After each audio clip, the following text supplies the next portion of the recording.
At 3:33 in the morning, Gunnar awoke to whispering sounds. He remained in bed, flat on his back, and waited a few seconds. He heard it again. Is someone calling my name? Is it Nerisse? He looked over at the empty side of the bed. Where the hell is she? The whispering became more persistent. Gunnar! Gunnar!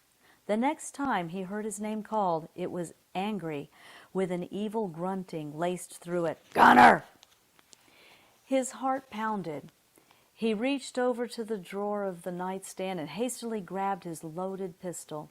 He switched off the safety as he jumped out of bed.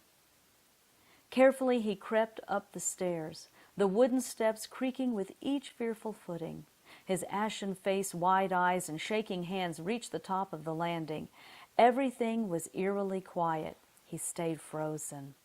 The temperature of the hallway became painfully cold. He shivered. Thunder deafened the silence every few seconds. He pointed his gun in the darkness. Suddenly, his office door right in front of him slowly opened. The rusty hinges squeaked in a long, low pitch. When the door opened fully, the doorknob gently but audibly tapped the wall. The room remained completely dark. The door bobbed an inch or two slowly back and forth like a ship lost at sea. Tap, tap, tap. Tap, tap, tap. The last tap was accompanied by the loudest clap of thunder. It vibrated the upstairs black metal railing, making an unnerving sound. Lightning lit the dark room. Gunnar narrowed his eyes, for he could not believe what he saw. Mesmerized by the sight, he slowly lowered his gun. All the furniture was upside down and glued to the ceiling. His office chair spun in rapid circles, the wheels tapping the light fixture. Although his antique desk dangled on only one leg upside down, the drawers remained shut. The gray file cabinet, sideways on the top left wall, shook as if something lurked within it. Gunnar could hear the files shifting in the drawers. Suddenly, his eyes rested on the cross made of barnwood. It floated upside down in midair, and sitting under it was a pair of glowing red eyes that looked straight at him. Even though Gunnar stood frozen in place, an inexplicable force drew his spirit into the room. The furniture disappeared. He stood in a black void with the cross upside down over his head. The glowing red eyes forced him to look at them. The same throaty evil voice said something in Latin. Then, in English, it said, "Thou be cursed, 666. Thou be mine by thy own fix." Gunnar let out a piercing yell that was drowned out by another clap of thunder. His spirit jerked back to where he stood. He dropped his pistol. It rose from the floor. The barrel pointed briefly in front of his face and then vanished swiftly. The red eyes locked with Gunnar's terrified stare again and moved closer, closer. Gunnar, in absolute horror, turned and ran down the stairs, tripping on a few steps. He caught himself with the railing. When he got down to the foot of the stairs, he looked back. The red eyes were gone. He darted back to the downstairs bedroom, shut and locked the door. He leaned against the door, panting heavily. This had to be a dream. Yeah, that's it. I've had a nightmare. It made me sleepwalk. He knew what would prove that it was just a bad dream. He walked a few confident steps to his nightstand, and there was his proof. His pistol lay in the drawer where he always left it, the safety in place. No one could ever take Gunnar's gun. By the time he splashed water on his face and jumped into bed, he felt confident that this was all Nerisse's fault.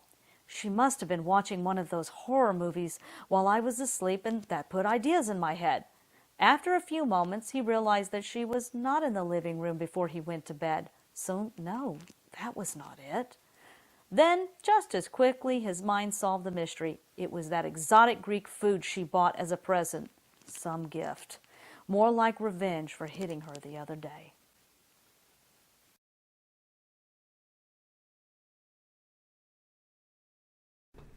It was 7 in the morning when Romulus stepped out onto Ocean Drive.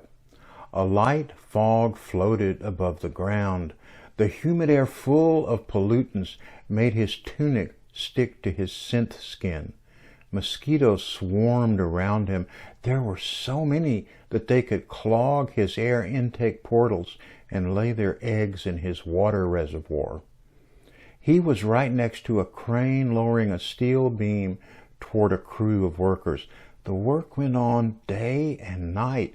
As he walked, there was sporadic firing of automatic weapons, although no more explosions. Romulus hardly noticed. He thought about his feelings. He had never disobeyed his programming, even though he hadn't been built as a pleasure unit or to feel empathy. Somehow, those feelings had developed. They weren't the only feelings that had developed.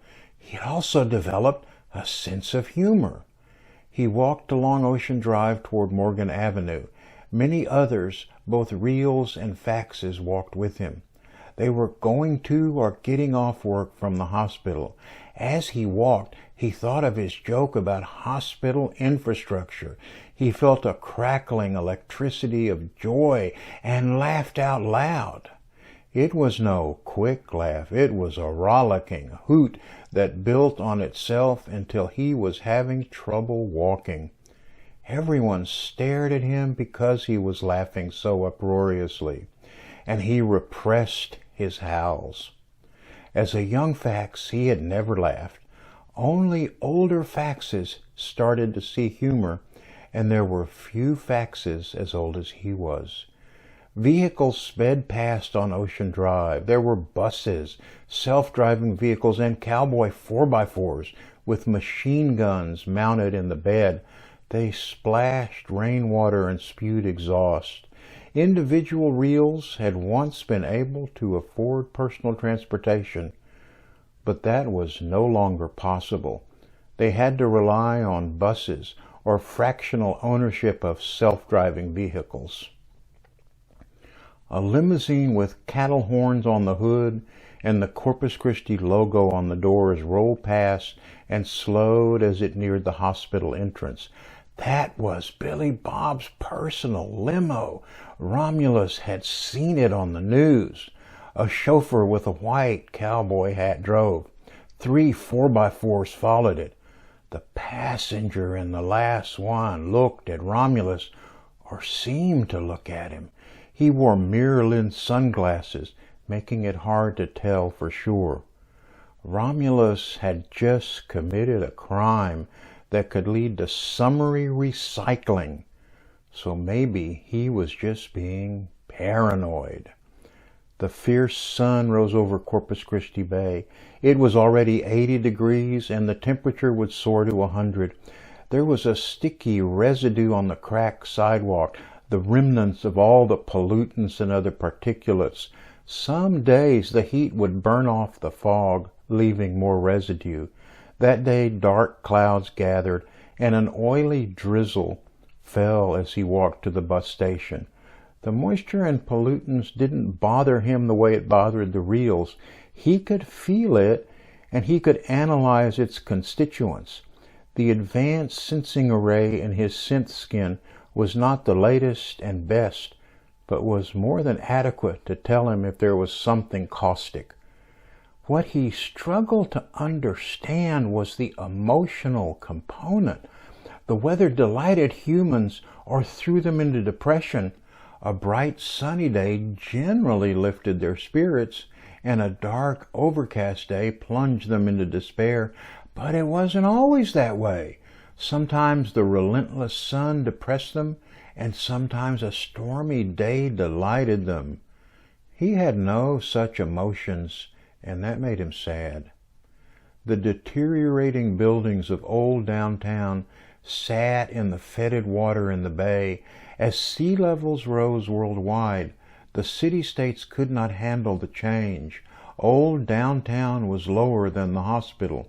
One-story structures were completely submerged. The two-story ones barely poked above the surface. The taller buildings jutted up from the water.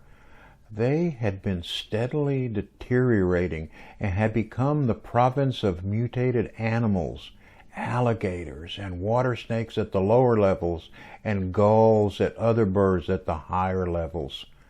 A motorboat putted between two of the taller buildings. Fishing was always good around one cowboy plaza. The catch could be polluted, but so many of the reels were hungry that they took the risk.